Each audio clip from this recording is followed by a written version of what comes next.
ይመቻል፣ መከራ ለሐሰተኛ ይመቻል። መከራ ሲበዛ አሁን ምን እየተባለ አሁን ራሱ ሰው በቃ ስምንተኛው እኮ ነው ዓለም ሊያጠፋ ነው። እንዲሁ ቤተ ክርስቲያንን መከራ የሚያበላት ትውልድ መሆኑ አይቀርም የሚል ነው። ይሄ የሰነፍ ጥቅስ ነው። መሆኑ አይቀርም፣ ግድ ነው። ትንቢቱ ይፈጸም ዘንድ ግድ ነው። መልሱ ግድ አይደለም። እስኪ በሉ ሁላችሁ ግድ አይደለም በሉ። ድገሙ እንጂ ጨምሩ። ይሆን ዘንድ ምሳሌ አንድ ምሳሌ ልንገራችሁ። ነነዌ ከ3 ቀን በኋላ ትጠፋለች። ነነዌ ከ3 ቀን በኋላ ትጠፋለች። ማን ነው እንደዚህ ያለ? እግዚአብሔር። ንስሐ ገቡ። ጠፋች አልጠፋችም? ስለዚህ ይሆን ዘንድ ግድ አይደለም። ከተስተካከል የተነገረብን ነገር ሁሉ አይፈጸምብንም። ገንዘብን የሚያጠፋው ኃጢአት ነው። ስለዚህ ኃጢአት ራስን ያሳጣል፣ ጉልበት ያሳጣል፣ ሀብት ያሳጣል፣ ወዳጅ ያሳጣል፣ ቁመናን ያሳጣል፣ አይምሮን ያሳጣል፣ አስተሳሰብን ይነሳል፣ ይጎትታል፣ ተስፋ ያስቆርጣል፣ ነገን ያሳጣል፣ ዓላማ የለሽ ያደርጋል። የምንኖርለት ነገር እንዳይኖረን ያደርጋል። ብቻዬን ነው የምኖረው፣ ያመኛል። አዎ እንዲያው ምንም ምክንያት ሰነፍ ሰው ምክንያት አታውቅም። ጎረቤቶች ክፉ ናቸው። አንድ ሊቀ ጳጳስ ልጄ እንዲያው ተማር ቢሉት አባ ምበላው የለኝም አላቸው። ስትደነቁር ምን እየበላ ደነቁር?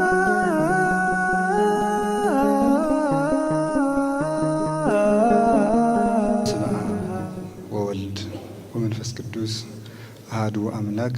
በስመ አብ ወወልድ ወመንፈስ ቅዱስ አሐዱ አምላክ። በስመ አብ ወወልድ ወመንፈስ ቅዱስ አሐዱ አምላክ። ይትባረክ እግዚአብሔር ቅድመ ዓለም የነበረ ይህንን ዓለም በካህሊነቱ የፈጠረ በቸርነቱ ስጋችንን ለብሶ ያዳነን መድኃኒታችን ኢየሱስ ክርስቶስ በልቡናችን አስበን በአንደበታችን ተናግረን ስለማንፈጽመው ቸርነቱ ስሙ ከባሕሪ አባቱ ከአብ ከባሕሪ ሕይወቱ ከመንፈስ ቅዱስ ጋር አንድ በምትሆን መንግስቱ ክብር ምስጋና ይግባው። የእመቤታችን የቅድስት ድንግል ማርያም የወላዲት አምላክ የቅዱሳን መላእክት የቅዱሳን ነቢያት የቅዱሳን ሐዋርያት የቅዱሳን ሰማዕታት የጻድቃን የደናግል የመነኮሳት ረድኤት አይለየን። ብፁዕ አባታችን አቡነ ፊልጶስ የደቡብ ኦሞና አሪዞን ሀገረ ስብከት ሊቀ ጳጳስ፣ የቅድስት ሥላሴ መንፈሳዊ ዩኒቨርሲቲ ፕሬዝዳንት፣ የቅዱስ ሲኖዶስ አባል፣ የተወደዳችሁ ሊቃውንተ ቤተ ክርስቲያን፣ መምህራን፣ ካህናት፣ ዲያቆናት፣ የእግዚአብሔር ቤተሰቦች ሁላችሁ አንድ አምላክ በሚሆን በአብ ናችሁ። እንደምን ሰነበታችሁ? እንደምን ቆያችሁ? ቸሮ አምላክ ኢየሱስ ክርስቶስ ስላደረገልን ሁሉ ነገር ስሙ የተመሰገነ ይሁን። በመካከላችን ተገኝቶ እንዲያስተምረን ቅዱስ ፈቃዱ ይሁንልን።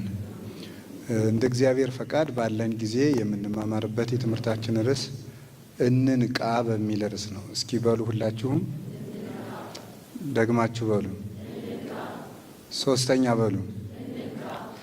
እሺ። የሐዋርያው የቅዱስ ጳውሎስ መልእክት አንደኛ ተሰሎንቄ ምዕራፍ 5 ቁጥር 6 ላይ ያለ ኃይለ ቃል ነው። አንደኛ ተሰሎንቄ ምዕራፍ 5 ቁጥር 6። ስለዚህ ቃል ነው የምንነጋገረው። የቅዱስ ጳውሎስን ታሪክ ቀደም ብለው ባስተማሩን በመምህር ብርሃኑ አድማስ ስለተማርን ታሪኩን መልሼ መተረክ አያስፈልገኝም ማለት ነው። ቅዱስ ጳውሎስ አንድ ነገር ግን ማለት አለብኝ። እንጀራ ሲበሉ ምግቡን ያዘጋጀውን የማዕዱን ባለቤት የደገሰውን ሰው ሳያመሰግኑ ሳያውቁ እንጀራ መብላት ነውር ነው እና ቅዱስ ጳውሎስ በጣም ከሚያስደንቅ አባትነቱ፣ ሊቅነቱ ከጌታ ጋር ከመድኃኔዓለም ጋር ካለው ህብረት ሁሉ በተጨማሪ አንድ የሚያስደንቀኝ ነገር አለ ሁልጊዜ። እሱም ምንድን ነው? የእያንዳንዱን ክርስቲያን ነፍስ ቆጥሮ ያውቃል። አሁን የእናንተን ስም ብትነግሩኝ እንደው ይሄን ሸምድድና መንግስተ ሰማያት ትገባለህ ሌላው ኃጢአት ቀርቶል ብባል አልዘው። ቅዱስ ጳውሎስ 14 መልእክታትን ጽፏል። ለጻፈላቸው እንግዲህ ለሀገር ነው የሚጽፈው። ለምሳሌ የሮሜ መልእክት ስትሉ ለሮም ክርስቲያኖች ነው የጻፈው። የሮምን ክርስቲያኖች ያስታውሳቸዋል ሁሉንም። የእያንዳንዱ የተሰሎንቄ ክርስቲያኖች፣ የመቄዶንያ ሁሉንም ክርስቲያኖች በዝርዝር ያውቃቸዋል። እና እኔ በዚህ ረገድ ቅዱስ ጳውሎስን የሚያክል ሰው አይቼም ሰምቼም አላውቅም። የሚያስደንቅ መምህር ነው። የሰውን ክብር ያየሁት በቅዱስ ጳውሎስ መልእክት ነው። የሰውን ክብር እንግዲህ ልብ በሉ። ታስታውሱ እንደሆነ አሁን ለምሳሌ ሮሜ 16 ሲጨርስ ፌቨንን ልኪያታለው፣ እገሌ ሰላም ብሏችኋል፣ እገሌን ደግሞ ሰላም በሉልኝ፣ ፌቨንን እንዲህ አድርጋችሁ ተቀበሏት፣ እግዚአብሔር ሄኔሴፎሩን ምሕረት ያድርግለት ረድቶ የነበረ እየቆጠረ አንዳንዱን ሰው እየቆጠረ ያመሰግናል። አንዳንዱ ሰው እገሌን ሰላም በሉት። አሁን ቀለል ያለ ነገር ይመስላችኋል። መጽሐፍ ቅዱስ ላይ ቅዱስ ጳውሎስ 2 ሰዎችን ለማስታረቅ የጻፈው ደብዳቤ አንድ መጽሐፍ ቅዱስ ነው መቆጠሩ ነው ያስደንቀኛል። ፊልሞና መልእክት የሚባል እንግዲህ ከ80 መጻሕፍት አንዱ ነው። ከቅዱስ ጳውሎስ 14 መልእክታት አንዱ ነው። አንድ ምዕራፍ ያለው የመጽሐፍ ቅዱስ ክፍል ነው፣ ግን መጽሐፍ ቅዱስ ተብሎ ይቆጠራል። ይሄ መልእክት ምንድን ነው? አንድ ሎሌ ከጌታው ጋር ተጣልቶ ሎሌው ኮብልሎ እሱን ለማስታረቅ ለጌታው የተጻፈ ደብዳቤ ነው። እንግዲህ እሱ መጽሐፍ ቅዱስ ነው። ሰራተኛን ከአሰሪ ጋር ለማስታረቅ የተጻፈ ደብዳቤ መጽሐፍ ቅዱስ ሆነ። ቅዱስ ጳውሎስ የአንድ ሰራተኛ ነፍስ የሚመለከተው ነገር ነበረ። ይህን ሌሎች ይፍቱት አላለም። እስከ 3ኛው ሰማይ የተነጠቀ የክርስቶስ ፍጹም ማደሪያ ፍጹም ሰማይ። አንድ ሰው ፍጹም ንጹህ መሆን ሲጀምር እሱ ሰማይ የሆነና ክርስቶስ ፀሐይ ሆኖ በሱ ማብራት ይጀምራል። ነውሩ ተለቅሞ ሲያልቅለት የክርስቶስ ብርሃን ነፍስ የሰራተኛ ነፍስ ቆጥሮ ደብዳቤ ጽፏል። እና ክርስቲያንነት ማለት የሰው ነፍስ የሚመለከተው ነው። የወንድሙ ነፍስ የሚመለከተው ነው። ጥሎ ማለፍ የዓለም የካፒታሊዝም ስርዓት ነው። ጥሎ ማለፍ ነው። ካሸነፍክ ትኖራለህ፣ ካላሸነፍክ ትጠፋለህ ነው መርሁ። ነው አሁን ያለንበት ዘመን ማለት ነው። አሁን ዓለም የሚዘወርበት መርህ ነው። ክርስትና ደግሞ ይዞ መውጣት ነው፣ ብቻን መሮጥ አይደለም። ዘመዶችን ይዘህ እግዚአብሔር ምን ያህል መሐሪ አምላክ እንደሆነ ታስተውላላችሁ። ኖህን ብቻህን ግባ አላለውም። ሴቶቹን ልጆቹንና ባሎቻቸውን ይዘህ ግባ ሚስትህን ብሎታል። የሚያስደንቀኝ ግን እኔ አይጥም ይዘህ ግባ ማለቱ። አይጥም ይዘህ ግባ፣ እባብም ይዘህ ግባ፣ ጓጉንቸርም ይዘህ ግባ ምን ማለት ይመስላችኋል? እግዚአብሔር አሁን ኖህን ውጣ ማለት ሲገባው አይጥንም ጉርጥን እየሰበሰብክ ግባ ትል እንጂ አይገርማችሁ? ጓጉንቸር እየሰበሰበ አይጥ ይሄ ተሳቦ ቀንድ አውጣውን ሁሉ እየሰበሰብክ ይዘህ ግባ። እግዚአብሔር እንኳን ስለ ሰው ስለ ትል እንኳን እንዲመለከተን አድርጎ ነው የፈጠረን። ርህሩህ አድርጎ ለእንስሳት እንኳን እንድናስብ። አባ መቃርስ አንዲት ትል ሳያስባት በእግሩ ተረግጦ አትሙታበት እድሜ ዘመኑን በሙሉ አልቅሶበታል። ሰው አይምሮው እግዚአብሔርን እየመሰለ ሲሄድ ለእንስሳ እንኳን ማሰብ ይጀምራል፣ እንኳን ለወንድሙ ለእህቱ። ሰው እግዚአብሔር እየተለየ ሲሄድ ሰው ራሱ ሞት ይለምዳል። አሁን እኛ ሀገር ሞት ተለምዷል። 10 ሰው ሞተ ቀለል ያለ ወሬ ሆኗል። አሁን 20 ሰው ሞተ፣ 50 ሰው ሞተ፣ 40 ሰው ሞተ ቀላል ነው። በእኛ ሀገር እየቀለለ መጥቷል ሞት ማለት ነው። ሞት ለራሳችን አይቀልንም፣ በሰው ስንሰማው ግን ቀላል ነው። እኛ ፈርተን ተጠንቅቀን እንኖራለን። ሰው ሞተ ሲባል ግን አይጨንቀንም። ሰው ተራበ ሲባል፣ ሰው አጣ ሲባል፣ ሰው ታሰረ ሲባል አይደንቀንም። እና ቅዱስ ጳውሎስ እንደዚህ ያለ አባት ነበር። የእያንዳንዱ ሕመም የሚሰማው ሁለተኛ ቆሮንቶስ ምዕራፍ 11 ቁጥር 33 ላይ ሲናገር ታሞ እኔ ያልታመንኩለት ማን ነው ይላል። ታሞ እኔ ያልታመንኩለት ማን ነው ማለት ምን ማለት ነው? ቅዱስ ዮሐንስ አፈወርቅ ሲናገር የጳውሎስን ርኅራኄውን ተመልከት ይላል። እንደው አንዳንድ ጊዜ የምእመናን ራስ ወዳድነትም ይታየኛል። ራሳቸውን የሚወዱትን ነው፣ እናንተን አላልኩም። ለምንድን ነው ራሳቸውን የሚወዱት እንደዚህ የምላችሁ? ቅዱስ ጳውሎስ አሁን የእያንዳንዱን ነፍስ ለምሳሌ በትዳሩ ችግር የገጠመው ካለ ቅዱስ ጳውሎስ የእነዚያ ሰዎች ሕመም እኩል ውጋት ይሰማዋል። የታመመ ካለ እሱ ይሰማዋል፣ የታሰረ ካለ እሱ ይሰማዋል። እንደዚህ ያለ ልክ በሰዎች ወንበር ተቀምጦ በእያንዳንዱ ሕማም የሚታመም ሰው ነበር ቅዱስ ጳውሎስ። ለታመሙት እንደታመመ ሆንኩላቸው ያለው ለዚህ ነበረ። እና የምእመናን ራስ ወዳድነት ያልኩት ለምንድን ነው? ለአንድ ንስሐ አባት 40-50 ንስሐ ልጅ ይይዛል እና 40 ሁሉ የሚያኮርፉት ነገር ነው የሚገርመኝ። አቆል ለኔ እኮ ደውለውልኝ አያውቅም። እሱ አንድ ሚስት ነው መያዝ ያቃተው። ይሄ ሰውዬ 40 ሰው ነው የሚያስተዳድረው። እናንተ አንድ ባል መያዝ አቅቷችሁ ነው 40 ሆናችሁ እኛ ላይ የምታኮርፉት ማለት ነው።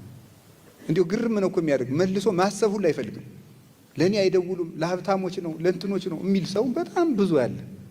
እንደዚህ ያለ ራስ ወዳድን የሰው ስሜት የማይሰማችሁ፣ የሰው ድካም የማይሰማችሁ፣ የማይደክማችሁ ለራሳችሁ ድካም ብቻ ይገርማል። ከንስሐ አባቱ በር ላይ 30 ደቂቃ በመቆሙ አቁርፎ እግዚአብሔር ቤት ተጠቅሎ የሚጠፋ ሰው አለ። እንዴ እሳቸው አያስቡም እንዴ? እኔ ብዙ ስራ ያለው የቅድሙ ሰውዬ እንዳሉት ማለት ነው። እንደዚህ የሚል ሰው አለ በእውነቱ ማለት ነው። ስለዚህ መጠንቀቅ አለብን።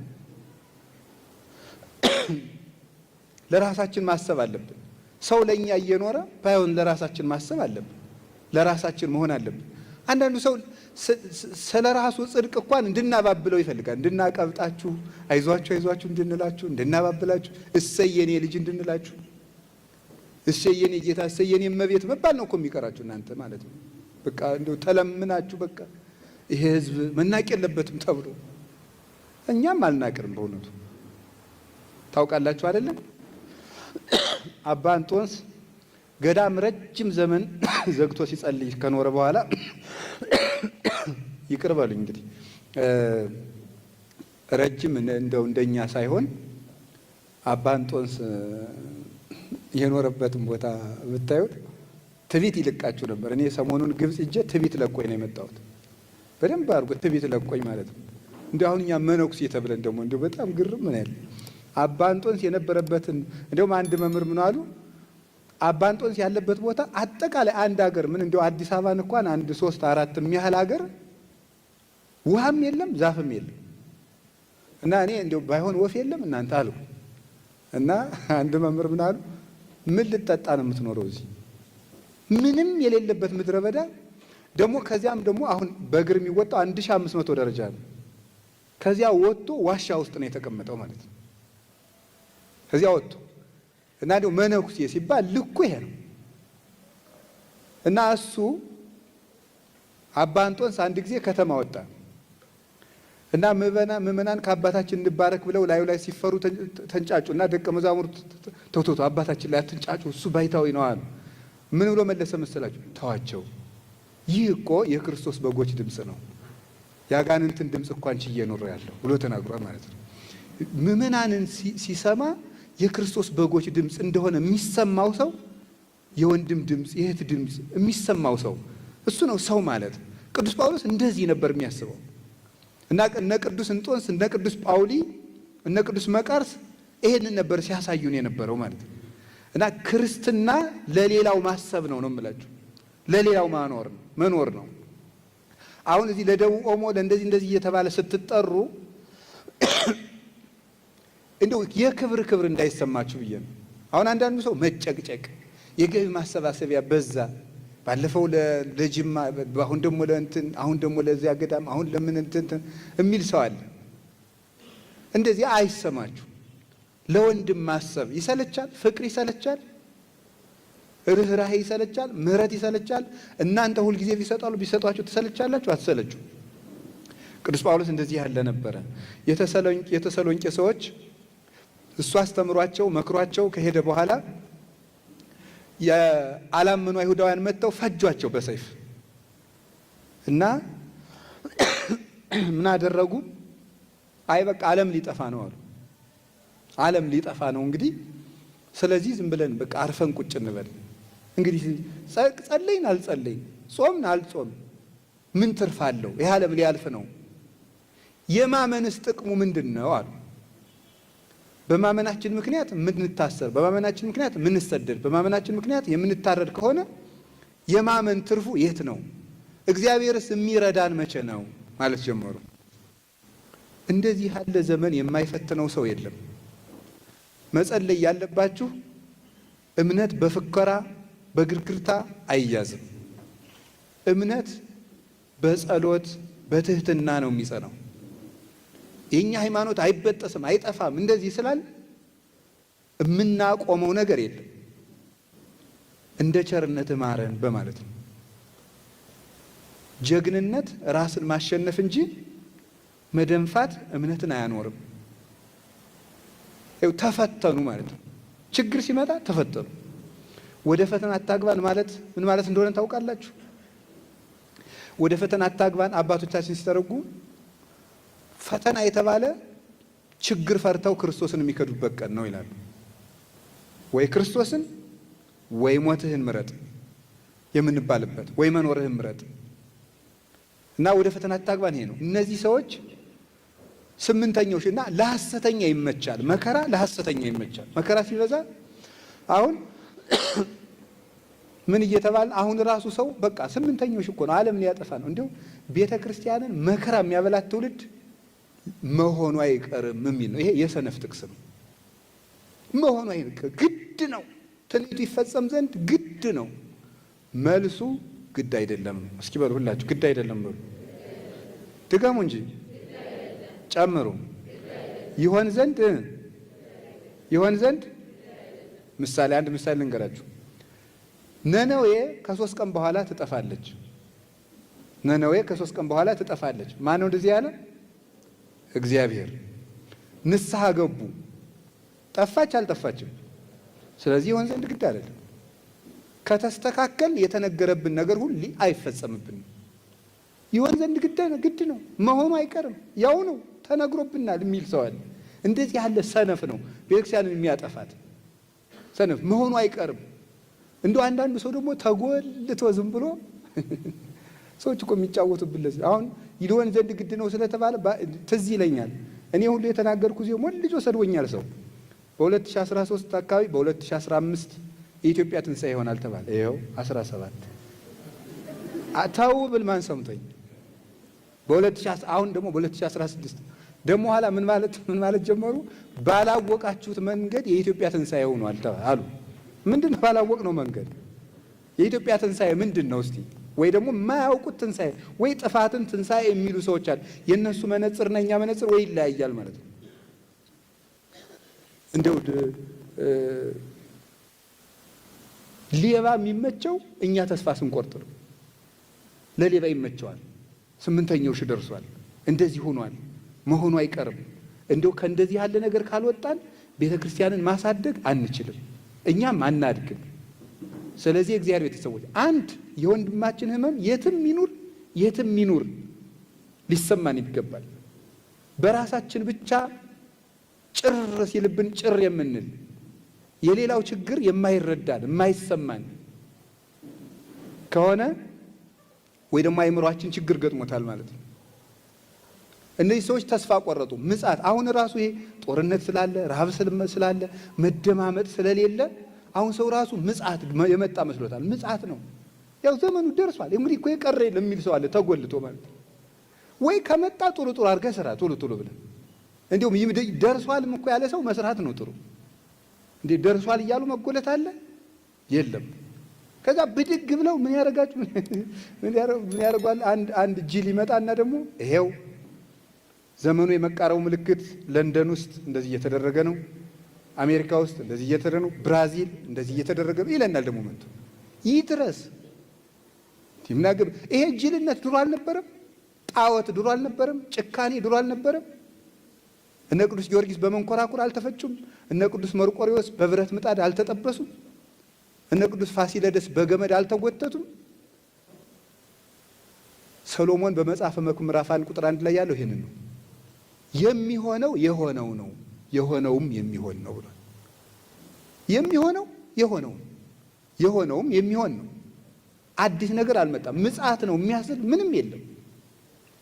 ፍቅር ጠፋ። ድሮ ፍቅር አልጠፋም እንዴ? ሐዋርያትን የሚገድል ሁሉ መስዋዕት የሚያቀርብ የሚመስል አልነበረም? ነበር። ረሃብ ድሮ አልነበረም? ነበር። አለመደማመጥ ድሮ አልነበረም? ነበር። ቤተክርስቲያን ድሮ አልተሰደደችም? ትሰደድ ነበር። ስለዚህ ክፉ ሰው ድሮም ነበር፣ ዛሬም አለ። ጨካኝ ድሮም ነበር፣ ዛሬም አለ። ፍርደ ገምድል ቀድሞም ነበር፣ ዛሬም አለ። ስግብ ዛሬም አለ፣ ነበር፣ ዛሬም አለ። አይሁድ ፍጹም ዘረኞች ናቸው።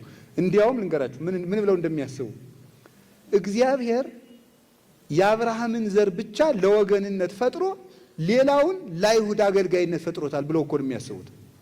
እንደዚህ ያለ ዘረኝነት አይታችሁ ታውቃላችሁ? ንጹሕ ዘር የእስራኤል ዘር ነው፣ ሌላው የእስራኤል አገልጋይ ነው ብለው ነው የሚያስቡት። እንደዚህ የተሰሎንቄ ሰዎች የገጠማቸው ነገርና አሁን እኛ የገጠመን ነገር አንድ ነው። በእምነታቸው ብቻ ግፍ ሲደርስባቸው፣ ሲያጡ፣ ሲቸገሩ፣ ሲያንሱ አይ እንግዲህ ምን ማለት ጀመሩ ማለት ነው። የእግዚአብሔርን ረዳትነት በምድር መሳካት የሚለካ ሰው ብዙ አለ። እግዚአብሔር ሕፃናት ሲታረዱ እሺኛ በኃጢአታችን ነው አለ። ሕፃናት ሲታረዱ ለምን ይላል?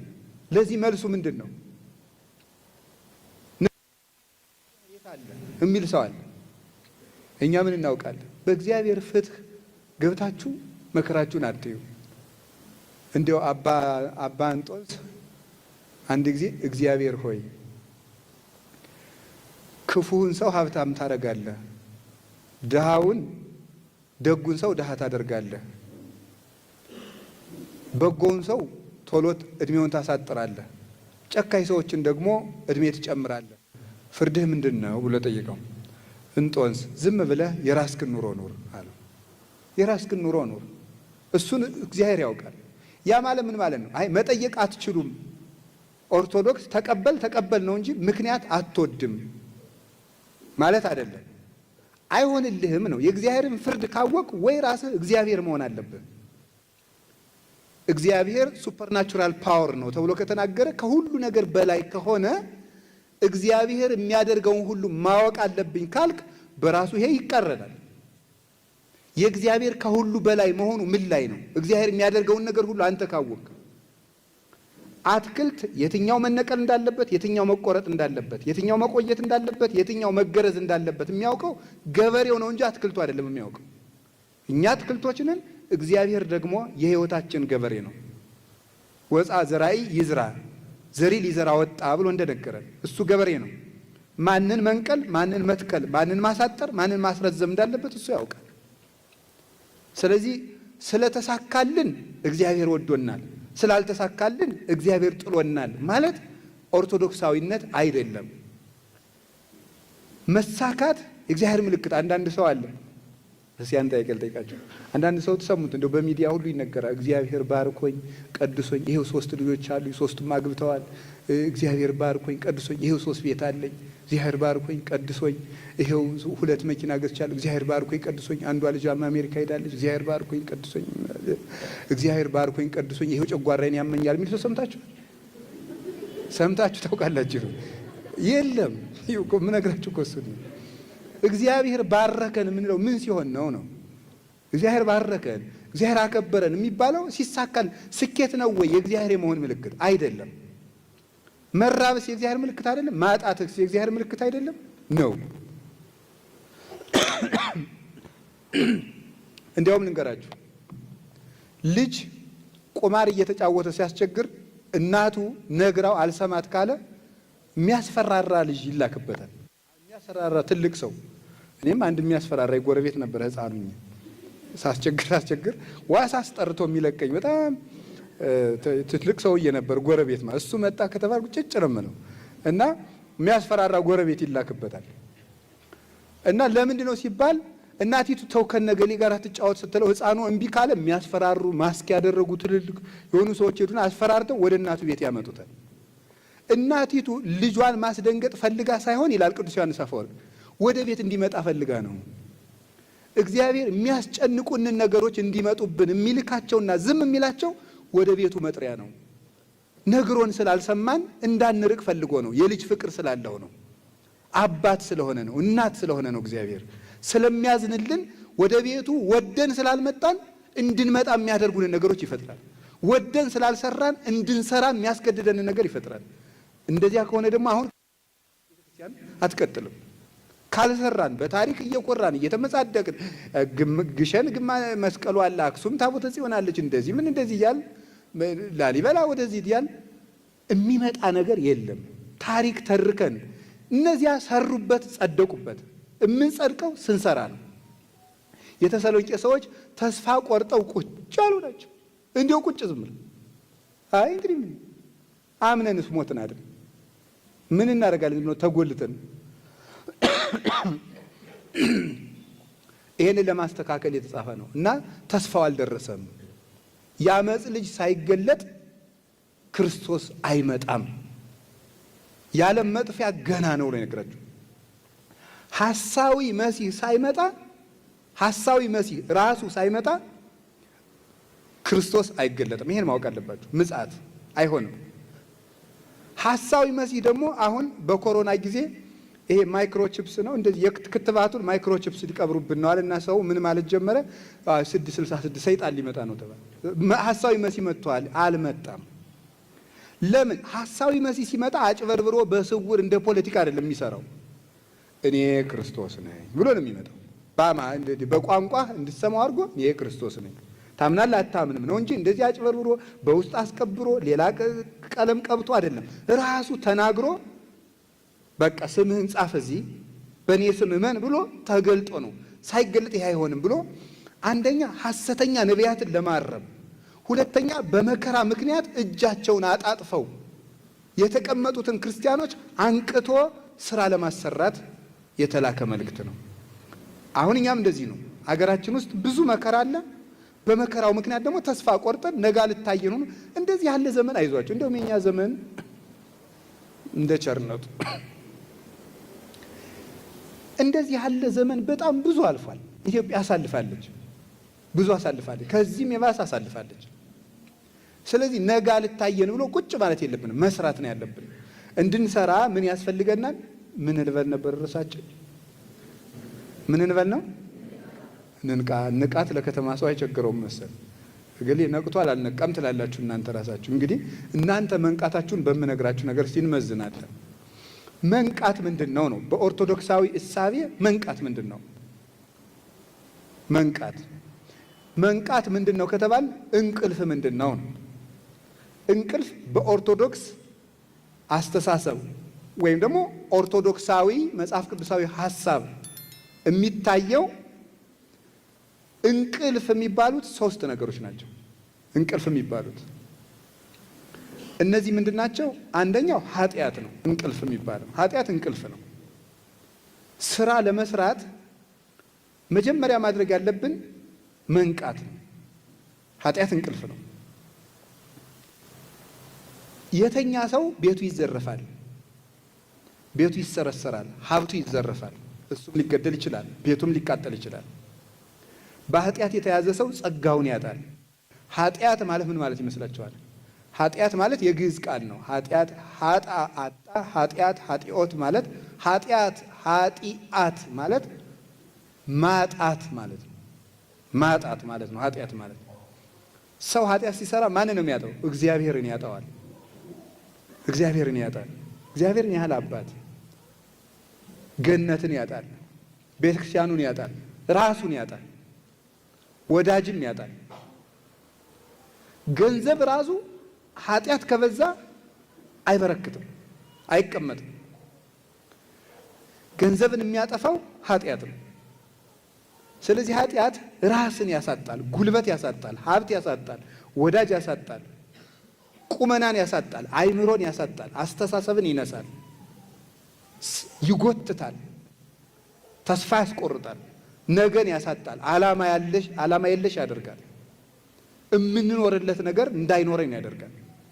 ሰማይ እንዳይታየን ያደርጋል። ኃጢአት የማይጠቅም ገመድ ነው አስሮ የሚይዝ ለጊዜው ደስ የሚል በለስ የተባለ ለዚህ ነው። በለስ ለጊዜው ሲበሉ ሲጣፍጣል ቆይቶ ይመራል እንደተባለ ስናስቀድስ ሰምታችኋል።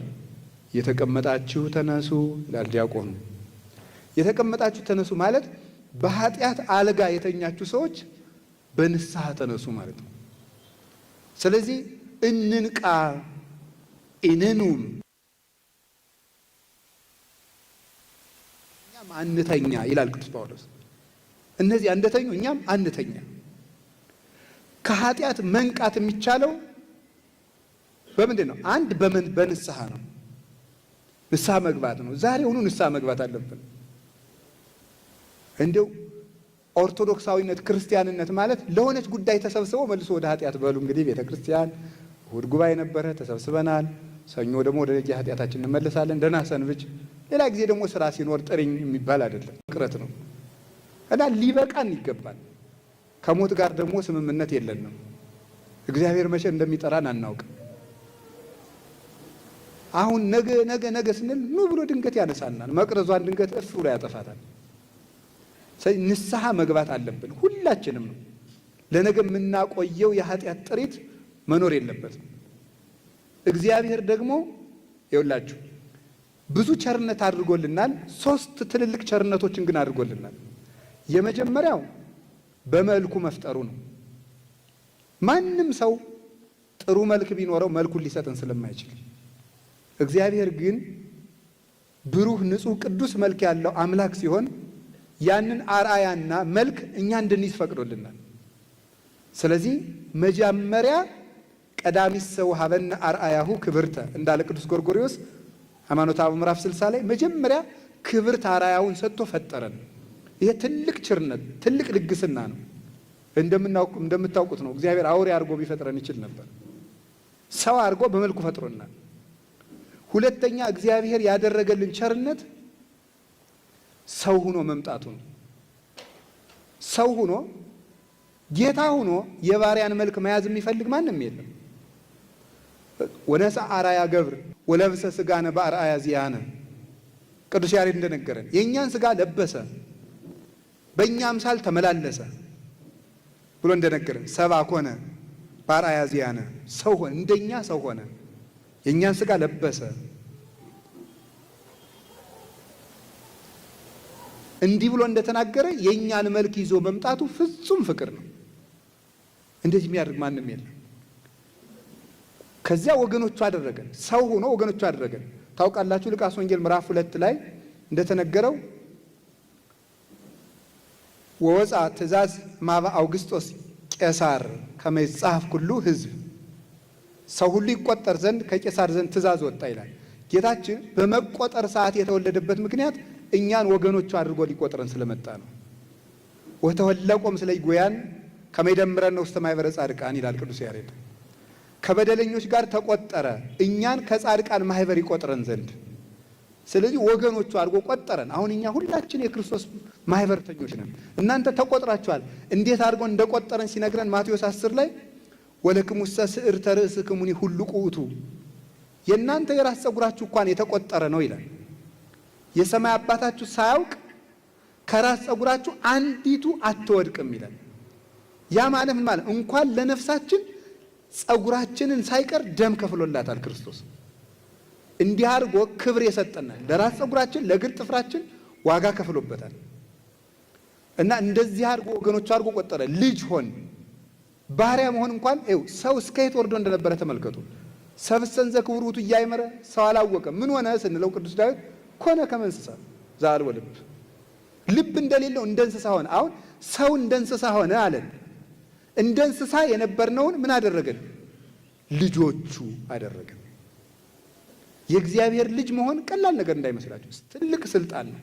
በምድርም በሰማይም የፈለገውን ያህል ስልጣን ቁጠሩ፣ የእግዚአብሔር ልጅ መሆንን የሚያህል ስልጣን የለም።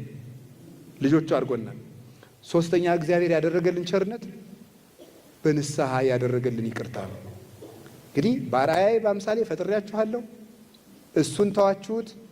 እኔ ደግሞ የእናንተን ሥጋ ለብሼ ላድናችሁ መጣሁ፣ አዳንኳችሁ፣ ሳይገባችሁ በጥምቀት ልጅ አደረግኳችሁ። እንግዲህ ይህን ሁሉ ካደረጋችሁ እሳት ይብላችሁ ሳይል አርሃ ወለነ ኆኃተ ንስሐ የንስሐ በርን ከፈተልን ይላል ቅዱስ ጎርጎርዮስ። የንስሐ በር ከፈተልን። አድፈን ብንመጣ እምንነጻበት፣ ደክመን ብንመጣ እምንበረታበት፣ ሙተን ብንመጣ ሕያው የምንሆንበትን፣ ተርበን ብንመጣ የምንጠግብበትን፣ ተራቁተን ብንመጣ የምንለብስበትን ሉቃስ 15 ላይ እንደተጻፈ ለዚህ ለጠፋው ልጄ ከሁሉ የሚሻል ልብስ አልብሱት ብሏል። ከሁሉ የሚሻል ልብስ አልብሱት ያለው የእሱ የብርሃን ልብስ ነው።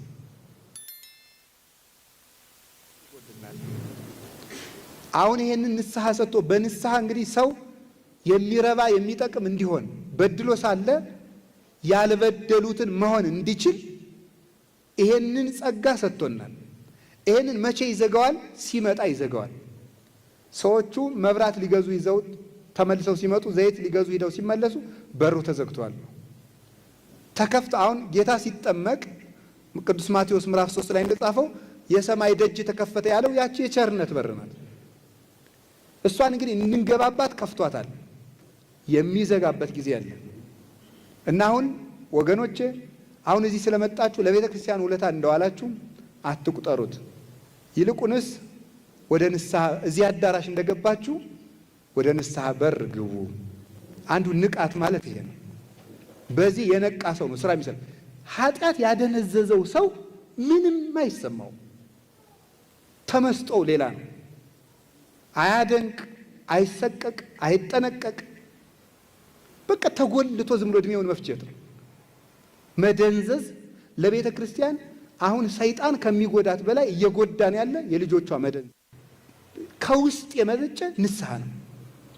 ሰውን የሚያነቃው ንስሐ እንጂ ግርግርታ አይደለም፣ ፉከራ አይደለም። ከልቤ ነው የምነግራችሁ። እንናዳለን ነው የምላችሁ። ይሄ ዝም ብሎ የጥምቀት ጸበሉ የኛ ያንተ ሆኖ የሚቀጥል ይመስላል። እንደዚያ ስለ ታቦቱ የኛ አንተ የማን ሆነ ነው እንዲሁ የኛ የምትል? እንዲሁ ነውር አይደለም? ደግሞ እንደዚህ ስላችሁ ተሰቀቁ ማለቱን በሉ፣ ችግር የለም እያልኳችሁ ያል መጀመሪያ እናንተ የክርስቶስ ነው፣ የእግዚአብሔር እንሆን። እውነቴን የእግዚአብሔር እንሆን። አውሮፓውያን አሁን አያስፈልጋቸውም። በቴሌቪዥን አንተን ይከፍተዋል፣ ይዘጓል እያደረጉ ማለት ነው። በፌስቡክ ዝውር አድርገው ህይወታችሁን ይገዛሉ። በደንብ አድርገው ይቆጣጠሯችኋል ማለት ነው። ወታደር ሳይመደብብህ ጥይት ሳይተኮስብህ እጅ ሰጥተሃል። የለም በቃ ኢትዮጵያዊነት ጨርሶ የለም። ደግሞ እንደዚያ ስንል ኧረ እኔ ራሴን የማውቅ ሰው ይላል። ደግሞ ሲጠየቅ ሰው እኔ ራሴን አውቃለሁ ይላል። እንግዲህ ይሁንላችሁ፣ መቼስ ሰው ለክብሩ ነው የሚኖረው እና ብንስተካከል ጥሩ ነው። በታምር እግዚአብሔር እንዲሁ ዝም ብሎ ኮሽ ባለ ቁጥር እንዲህ ያለ አባት አሉ እንደዚህ ያለ ገዳም ክርስትና እጃችን ውስጥ ያለ ነገር ነው። የሆነ ሰው ለውጥ እንዲያመጣልን እንፈልጋለን። ራሳችን ተጎልተን ኃጢአታችን እየሰራን በለመድነው ኃጢአት እየተንከባለን የሆኑ ሰዎች ብቻ ተደራጅተው ለውጥ እንዲያመጡልን እንፈልጋለን። ምንም ይመጣ የለም። የሚመጣው ራሳችን ስንሰራ ነው እና ንቁ። እውነቴን ነው። ተስፋለን። እንዲሁ ከዛሬ እስከ ሰሞኑን ንስሐ ያልገባችሁ ካዋላችሁ ጥሩ እድል ነው። ብፁዕ አባታችን እንኳን ይህን ጉባኤ ያዘጋጁት ለሳንቲም ብቻ ሳይሆን ለነፍሳችሁ እንድታስቡ። የምትቀድሙት እናንተ ናችሁ። እግዚአብሔር በንስሐ ያንቃን። የሚቀበል አባት አለን። አይዟችሁ፣ የሚቀበል አባት አለን። እኔ በጣም አንድ ቅዳሴ ስሙ በደንብ ጥሩ ነገር ቀርቦልናል። ቅዳሴ ስናስቀድስ መጀመሪያ የምትመጣ አለች። ምን እለዋለሁ? እሑድ ሲባል ቅዳሴ እንገብ ነው። ኩሉ ዘገብራ ለጽድቅ ጻድቅ ውእቱ ወዘያከብር ሰንበተ ሃሌ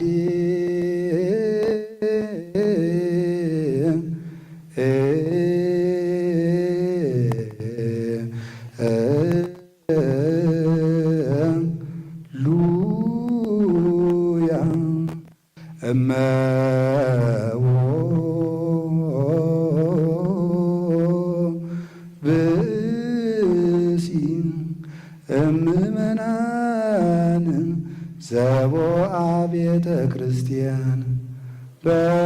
ጊዜ ቅዳሴ ወይሰማ መጻሕፍተ ቅዱሳት ወይትአገሰ እስከ ይፈጽሙ ጸሎተ ወቅዳሴ ወይተመጠወም ቁርባን ይሰደን። ቤተ ክርስቲያን ስንል ምንድናል?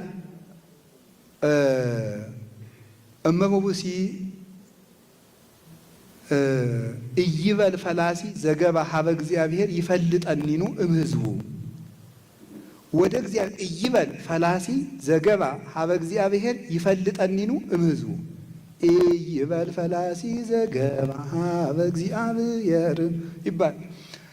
እይበል ፈላሲ ዘገባ ሀበ እግዚአብሔር ይፈልጠኒኑ እምህዝቡ ከኃጢአት ተሰዶ ወደ እግዚአብሔር የመጣ ሰው ቢኖር እግዚአብሔር እንዲው ይለየኛል አይበል ይላል። ከኃጢአት ተሰዶ የኃጢአት ስደተኛ የኃጢአት እንግዳ ሆኖ ኃጢአት አሰድዶት መከራውን አይቶ ተጨንቆ ወደ ቤተ ክርስቲያን የመጣ ሰው ቢኖር እኔ እኮ ርኩስ ነኝ፣ እኔ ቆሻሻ ነኝ፣ እግዚአብሔር ከወገኖቹ ይለየኝ ይሆን አይበል ይላል። ኢሳይያስ ነው የተናገረው። ባስልዮስ ቅዳሴ ላይ ያስገብቶታል። መጀመሪያ ቤተ ክርስቲያን ተስፋ ሰጥታ እንድናስቀድስ ነው። እና ሰይጣን የሚለን አትረቡም እናንተ ምንም ተመልሳ ንስሐ ትልቅ ፈያታዊ ዘየማን በነስሐ ነው። ዛሬ በቅዳሴ ዓመት ሁሉ ተዘከረነ እግዚኦ በከመ ተዘከርኮ ለፈያታዊ ዘየማን እንድንል ያደረገን በንስሐ ተመልሶ ነው። ቅዳሴ ላይ የክርስቶስ ሥጋና ደም በሚፈተትበት ጊዜ ስሙ እንዲነሳ ያደረገው ንስሐ ነው። ንስሐ ሰውን ትልቅ ያደርጋል እና በንስሐ እንንቃ። ሁለተኛው እንቅልፍ የሚባለው ምንድን ነው ስትሉ ስንፍና ነው። ስንፍና በጣም ከፍተኛ እንቅልፍ ነው። የሰነፍ ሰዎችን ምልክት ልንገራችሁ። የሰነፍ ሰው ምልክቱ ኑሮ ተወዷል። ይሄ ምንድን ነው ምክንያት? ሰነፍ በላኩት ጊዜ ያመካኛል ይላል ሰሎሞን። እስቲ ጊዜው አለፍ ይበል፣ ትንሽ እንረጋጋ፣ ምን አስቸኮላችሁ? እዚህ ጦርነቱን በረድ ይበል ይላል ሰው። በረድ ይበል እግዚአብሔር ያብርድ እና ተኝተን ሊበርድ ነው? እየሰራን ይብረድ እንጂ ተኝተን የምናበርደው መከራ የለም። ሰርተን ነው መከራን የምናረገው። ስለዚህ አሁን ምንድን ነው ሰነፍ ምክንያቱ ብዙ ነው። ሰነፍ ጥቅሱ ብዙ ነው። ያመካኛል። ልጅ ስለሆንኩ ነው ይላል። እኔ ገና ወጣት። እኔ አንዳንዱ ሰው ላለመሸማቀቅ እያልኩ ነው እንጂ ለምክር ሲመጣ ያው ሰው ነኝ አባ ያውቃሉ ሲለኝ ዝም በል ልለው እፋለሁ፣ ግን እንዳይሰቀቅ ዝም እላለሁ ማለት ያው ሰው ነኝ መቼም ይላል ሰው። እንዲህ ሰው ማለት ውዳቂ ነው ያላችሁ ባል ነው። ሰው ነኝ አትበሉ፣ ያው ሰው ነኝ መቼም አትበሉ። በቃ ሰውነት ጥሩነት ነው እና ልጅ ነኝ ያው ወጣት ነኝ ይላል። ወጣት ጅል ነው ያላችሁ ማለት ነው እንዴ? ድንግል ማርያም እኮ ወጣት ናት። ስንት ዓመቷ ነው የነበር ጌታ ስትወልድ? 15 ዓመቱ። ቂርቆስ ስንት ዓመቱ ነው? ቅዱስ ጊዮርጊስ ስንት ዓመቱ ነው? አጠቃላይ ሩጫውን ሲጨርስ 27።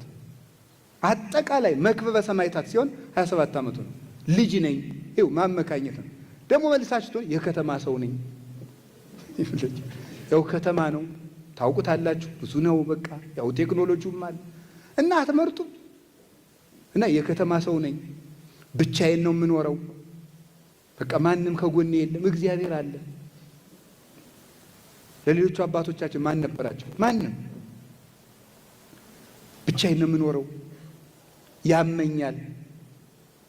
አዎ እንዲያው ምንም ምክንያት ሰነፍ ሰው ምክንያት አታውቅም። ጎረቤቶች ክፉ ናቸው። አንድ ሊቀ ጳጳስ ልጄ እንዲያው ተማር ቢሉት አባ ምበላው የለኝም አላቸው። ስትደነቆር ምን እየበላህ ደነቆርካል? እየደነቆርክ የምትበላውን ነገር በቃ እሱን እየበላህ ተማር። ሳትማርስ እየበላህ አይደል? ሳትማር ከበላህ ተማር፣ እሱን የምትበላውን እየበላህ። ስለዚህ ምንድን ነው አሁን እየተጃጃለ ምክንያቶቻችን ማስወገድ አለብን። ልጅ ነኝ፣ አሞኛል፣ አልተማርኩም፣ ድሃ ነኝ፣ እንደዚህ ነኝ ነገር ይዛችሁ ወደ ቤተክርስቲያን። እንደ አንዳንድ ሰው ደግሞ ምቾቱን መልቀቅ አይፈልግም። የሰነፍ ሰው አንዱ ማመካኙ ምቾቱ፣ ከምቾቱ መላቀቅ አይፈልግም። በቃ ተመችቶት በቃ ተመችቶት እግዚአብሔር ይቅር ባይ ነው እያለ ለዚያ ደግሞ ጥቅስ እንደው የት እንደሚያገኝ አይታወቅም። በቃ ለዚያም ጥቅስ አለው። አትስፈን ሲሉት እግዚአብሔር ማሪ ነው፣ እናንተ ናችሁ የምታካብዱ ይላል።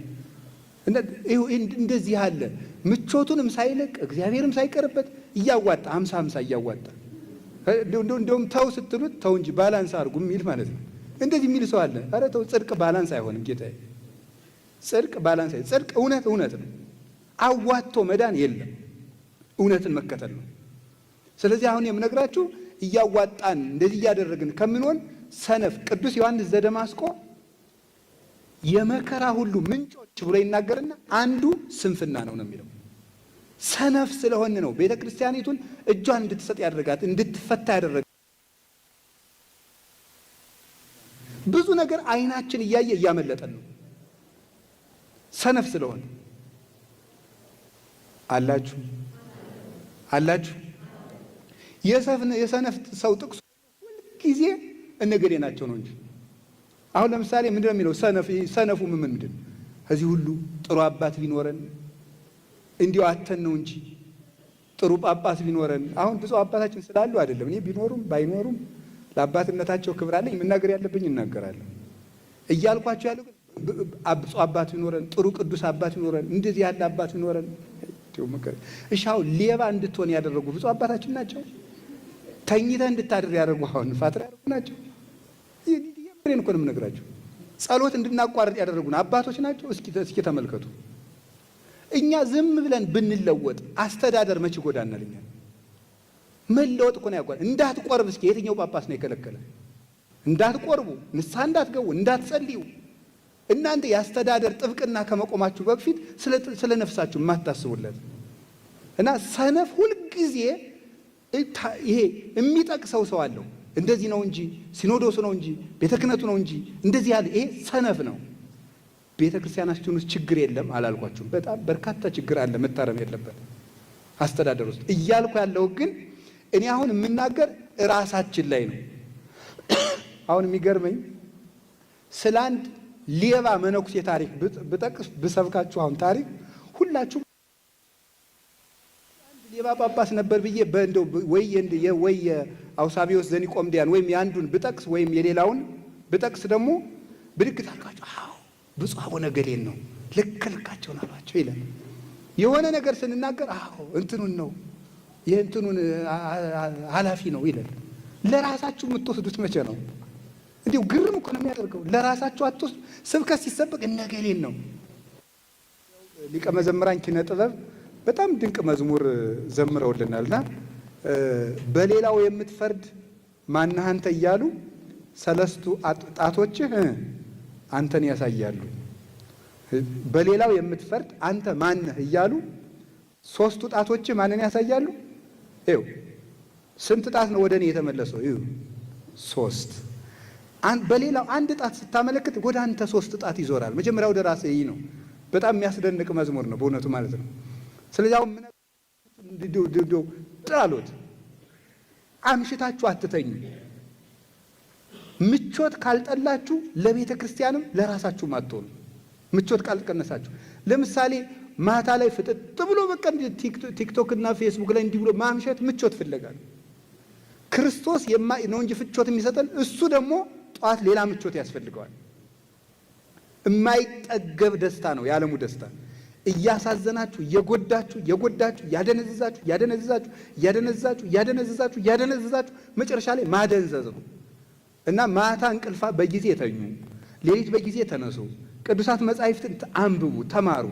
እንደዚያ ሲሆን ቤተ ክርስቲያንን ከፍ ባለልና የምትሰጡት እንዳታጡ ስሩ። ሁላችሁ ከቃሉ ጋር ናችሁ። እግዚአብሔር ከሁላችን ጋር ይሁን።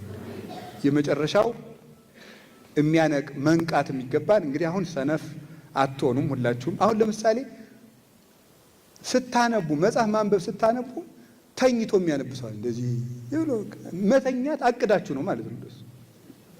በቃ እንደው ልፍስፍስ ያለ የሆነ ሰው አለ። በቃ እንደው ገና በ20 ምናምን ዓመታችሁ እግሬን ያዙኝ ወገቤን ደግፉልኝ የሚል ሰው በዚህ የሶፋው መደገፊያ እዚህ ላይ ወገብ ላይ ተደርጎ ምናምን እንደዚህ ያለ ያቀማመጥ ስርዓታችሁን የመኝታ ስርዓታችሁን ካላስተካከላችሁ ተኝታችሁ እያነበባችሁ በየት ነው ለውጥ የሚመጣው? ስለዚህ አንዱ ስንፍናችን ማስወገድ ነው። ሶስተኛው እና የመጨረሻዬ ነው፣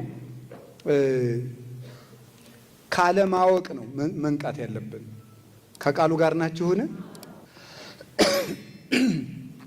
ቅዱስ ዮሐንስ አፈወርቅ ድርሳን 34 ላይ እስመ ተኃጥኦ ሊቅ ግብር እኩይ ውእቱ ወጥንት ለሁሉ ሀከክ ይላል። የመምህር መታጣት እጅግ ጎጂ ተግባር ነው ይላል።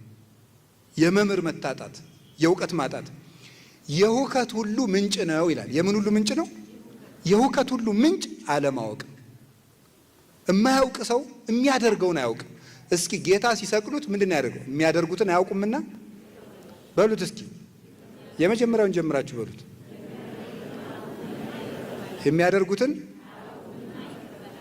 የሚያደርጉትን አያውቁምና አይደለም፣ የሚያደርጉትን በሉ እንጂ። ይኸው አለማወቅ ማንን እንኳን ያስደፍራል? እግዚአብሔርን እንኳን እንድንደፍር ያደርጋል አለማወቅ። ሶበሰ አይመርዎ እሚሰቀልዎ ለእግዚአብሔር ስብሐት፣ ቢያውቁትስ ኑሮ የክብርን ባለቤት ባልሰቀሉት ነበር አለ ቅዱስ ጳውሎስ። ስለዚህ ሰው ካላወቀ እንኳን ሰውን እግዚአብሔርን ይደፍራል። ደፋር የሚያደርግ አለማወቅ ነው።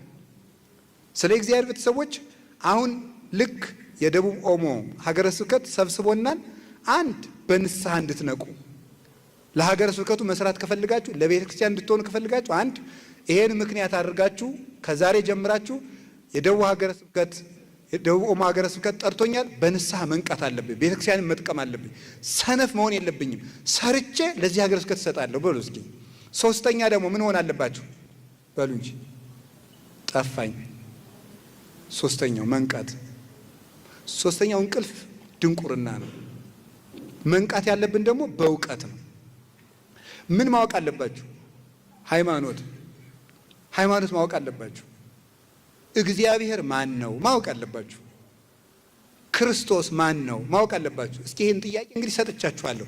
እስከ ዛሬ 3 ወር እስኪ አውቃችሁ እንድትማሩ ቢያንስ እግዚአብሔር ማን ነው? እስኪ እግዚአብሔር ማን ነው በሉ። በቃ ሰጠኋችሁ እንግዲህ እንድታውቁ። ሁለተኛ ክርስቶስ ማን ነው? እንዴ ክርስቶስና እግዚአብሔር የሶስቱ ስም ነው። አንሰ ሶበቤ እግዚአብሔር ትምህርቱን ተናገርኩት። አንሰ ሶበቤ እግዚአብሔር በእብል በእንተ አብ ወወልድ መንፈስ ቅዱስ። እኔ እግዚአብሔር ባልኩ ጊዜ ስለ አብ ስለ ወልድ ስለ መንፈስ ቅዱስ ነው መማር አለባቸው። ክርስቶስ ማን ነው? አሁን በክርስትና ስም ብቻ ወደ 39,000 ዲኖሚኔሽንስ አሉ። ክርስቶስ በሚል ስም ብቻ ነው በዓለም ላይ። ታዲያ የማን ክርስቶስ ነው ትክክል? የኛ ክርስቶስ ነው ትክክል። ለምን? እንዴት ሆነ? ተማሩ። ቁርባን ምንድን ነው? ስርዓት ምንድን ነው? ጋብቻ ምንድን ነው? ማወቅ አለባችሁ። እየሆነብን በእንግሊዘኛ ጠቅሼ ከመዋረድ ብዬ ነው። እንግሊዞች አንድ የሚሉት ጥቅስ አላቸው። የማታውቀውን ነገር የኔ ማለት አትችልም ይላሉ። እስኪ በሉ እስኪ በሉ ንገሩኝ እንጂ ተናገሩ። የማታውቀውን ነገር ድገሙት። የማታውቀውን ነገር የኔ ማለት አትችልም። ካላወቀው የኔ ነው ብለህ መከራከር አትችልም።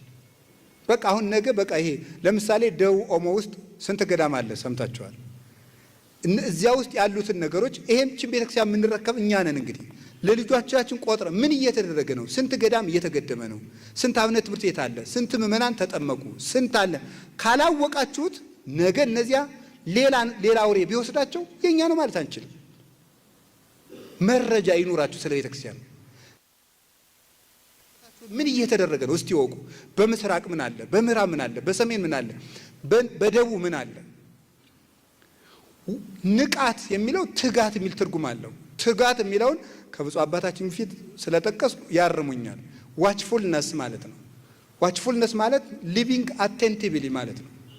ነቅቶ መኖር ማለት ነው። ነቅቶ መኖር ፍጹም በቃ ይሄ መንቃት ልንገራችሁ። ይኸው ለምሳሌ ተመርቃችሁ እንደወጣችሁ ማስታወቂያ ሲወጣ የነበራችሁትን እሱ ነው ንቃት። ንቃት ማለት እሱ ነው። በቃ አቴንቲቭ ናችሁ። የት ወጣ? አርባ ምንጭ ነው የምትሉት ማለት ነው። እንደሱ ነቅታችሁ የቤተ ክርስቲያንን አካሏን ጠብቁ። ነቅቶ መጠበቅ ነው። ወይም ደግሞ ነገ ሌባ ይመጣል፣ ሰሞኑን ሌባ አለ፣ ቤታችሁን ነቅታችሁ ጠብቁ ሲባል ነቅተ ቁጭ ቁጭ እንደምትለው ነው። ወይም ደግሞ ሙሽሪት ወይም ሴት የምትወደው እጮኛዋ ከሩቅ አገር ሲመጣ ነቅታ የሌላ መኪና በጮኸ ቁጥር መጣ ይሆን እንደምትለው ከመፋጻ ቀጢን ነው ከመመሰንቆ ሀዝ ያስተፈሳኒ በሰሚዖቱ ያሉ ማዘስ መኃልየ ዘሰሎሞን ላይ ነው። እንደ ቀጭን ፉጨት ልቤን ደስ ያሰኘዋል የምትለው ሙሽራይቱ የኛ ነፍስ ናት። ነቅቶ መጠበቅ ማለት እሱ ነው። መንቃት ማለት ይሄ ነው። ድሮ ለከተማ ሰው ምሳሌው አይመችም። እኛ ድሮ ገጠር ስናድግ ነገ የጥምቀት ልብስ ይመጣልሃል ስንባል እንዴት ብሎ ዶሮ ይጮህ፣ እንዴት ብሎ ይንጋልን፣ ነገ ሊሰጠን ነው። በቃ ኮሽ ባለ ቁጥር እንደዚያ እንዳልን ነው የምናድረው። ልክ እንደ መልካም ስጦታ ወይም ደግሞ ሌባ እንደሚመጣበት ሰው ሶበሰ አይመረ ባለቤት ጊዜ ይመጽ ሰራቂ እምተጋ ወሐለወ ባለቤት ሌባ የሚመጣበትን ጊዜ ቢያውቅ ኑሮ ተግቶ በጠበቀ ነበር ይላል። መትጋት ማለት መንቃት ማለት ነው። ልንገራችሁ፣ እየሰማችሁ ነው? እንደው አንድ ሁለት ነገር ልጨምራችሁና ልጨርስ እዚሁ ጋር። ስለ መንቃት አንድ ነገር ልንገራችሁ። ብዙ ጊዜ ለመለወጥ እናቅዳለን፣ ለምን አይሳካልን ነው። አሁን በለመድነው ኃጢአት ሁሉ መላሰን እንወድቅበታለን። ለምንድን ነው ካላችሁ ንቃት ስለሌለን ነው። ንቃት ማለት ሰይጣን ቀድሞ በጣለን ነገር ሊጥለን ሲል ምክንያቶቹን ነቅተን መከታተል ማለት ነው። እሱን ማለት ነው። ምን ማለት እንደሆነ እንገራችሁ። ከቃሉ ጋር ናችሁ? ለምሳሌ አንዲት ሴት በዝሙት ደጋግማ የወደቀች ብትሆን እንዴት መንቃት እንዳለባት ልንገራችሁ። አንድ የሥራ ባልደረባዋ እንዲህ ይላታል፣ ዛሬ በጋራ የምናዘጋጀው ሪፖርት አለ ይላታል። ስንት ሰዓት እንገናኝ? ከምሽቱ 1 ሰዓት ነው የሚመችኝ፣ ቀን ብዙ ስራ አለኝ አላት። ኖ እዚህ ላይ ነው መንቃት የሚያስፈልገው። 1 ሰዓት ካለ ሪፖርቱ 4 ሰዓት ቢፈጅ እስከ ስንት ሰዓት ሊቆይ ነው ከቤት? 4 ሰዓት ላይ እራት ቀምሰ ሄድ ቢባል እስኪ በሉ ስንት ይፈጃል? 5 ሻይ ላፍላለ ቢባል 6 እዚህ በኋላ ምን ይሆናል? አልናገርም። መንቃት ማለት ምን ማለት ነው? መጀመሪያ ነገሮቹ ነገር ሊጀምሩ ሲሉ መከታተል ነው። መጀመሪያ ምክንያቶቹን ነው። ተዓቀብ እምንውሳት ከመ ኢትደቅ በአብያት፣ በታላላቆቹ እንዳትወድቅ መጀመሪያ ከጥቃቅኑ ተጠንቀቅ ይላል መጽሐፈ መነኮሳት። እና መጠንቀቅ ማለት መጀመሪያ በለመድነው ነገር የሚከፍታቸውን በሮች ሰይጣንን እነሱን ነው ማየት። ኃጢአቱ ከደረሰ በኋላ ከመታገል መጀመሪያ ሊመጣ ሲል በር መዝጋት ነው። መንቃት ማለት ይሄ ነው። አላችሁን? ሌላው መትጋት ማለት ማዘውተር ማለት ነው። እስኪ ማዘውተር በሉ፣ ማዘውተር በሉ። እስኪ ካሁን በፊት የገቢ ማሰባሰቢያ ላይ ተገኝታችሁ የምታውቁ ሌላ ቦታ እጃችሁን አውጡ እንጂ በደንብ ከፍ አድርጋችሁ። ካሁን በፊት እኔ አልተገኘውም ለካ። እሺ እግዚአብሔር ይስጥልን። ስለዚህ እንንቃ በሉ እስቲ። መንቃት ማለት መትጋት ማለት ነው። እንግዲያው ምን ማለት ነው? መትጋት ማለት ደግሞ ማዘውተር ነው። እስኪ አንድ ጥያቄ ልጠይቃችሁ። ወታደር ስፖርት ይሰራል። 5 ዓመት ስፖርት ሰርቶ 15 ዓመት ቢተኛ ወታደር መሆን ይችላል አይችልም? ስፖርት 4 ቀን ሰርታችሁ ብትተውት ምን ይሆናል? ስትራፖ ነው የሚሆነው። ስለዚህ ምን ማለት ነው? ማዘውተር። እስኪ ማዘውተር በሉ። ጂም በአማርኛ ምንድን ነው? አካል እንቅስቃሴ ማለት ነው አይደል? ፍቹ ኮንቴክስቹዋል ነው ወይስ ቃል በቃል ነው? በቃ ተውትሽ። እሺ የጂም ቦታ ምንድን ነው? የስፖርት ማዘውተሪያ። እስኪ የስፖርት ማዘውተሪያ በሉ። ማዘውተሪያ ነው። ለምን ማዘውተሪያ የተባለው? በራሱ ተርሙ ማዘውተር የተባለው ለምንድን ነው? አንድ ነገር ሲደጋገም ነው ጠባይ መሆን የሚችለው። ስለዚህ ሁልጊዜ ለዚህ ነው ቅዱስ ጳውሎስ መልካም ስራዎችን ለመስራት አንታክት የሚለው። አምና ሰጠን ዘንድሮ ሰጠን እንዴት ሰጠን አትበሉ። እስኪ አምና በሉ፣ አምና በላሁ በሉ፣ የዛሬ 10 ዓመት በላሁ በሉ፣ የዛሬ 20 ዓመት በላሁ በሉ፣ የዛሬ 30 ዓመት በላሁ። አይ እንግዲህ ሲብቃይ በሉ እስኪ። አይ ተበላላችሁ አሁን ሄዳችሁ። ስለዚህ እንደዚህ ነው ማዘውተር አይውል። ካላዘውተርከው እንዴ የዛሬ ሳምንት ምን የመሰለ ሙክት በልቼ አሁን እረ አትልም። ዛሬም ትበላለህ፣ ሽሮም ሆነ ቆሎም ሆነ። ስለዚህ ሁልጊዜ በጎ ስራን አድርጉ። በጎ ስራ ስለተጀመረ ብቻ ሳይሆን ስለተዘወተረ ስለተዘወተረ ብቻ ሳይሆን ስለተፈጸመ ነው የሚያድነው። እና የእግዚአብሔር ቤተሰቦች መልካም ነገርን አክሊል እንዲያሰጣችሁ ከፈለጋችሁ አዘውትሩት። ጸሎት ለምሳሌ ሳምንት በወኔ የጸለያችሁ አትተውት። ጸሎቱ መብዛቱ ሳይሆን መዘውተሩ ነው። ባይገባችሁም አዘውትሩት። ቤተ ክርስቲያን መሄድን ጥሩ ሕሊና ባይኖራችሁም አዘውትሩት ዝም ብላችሁ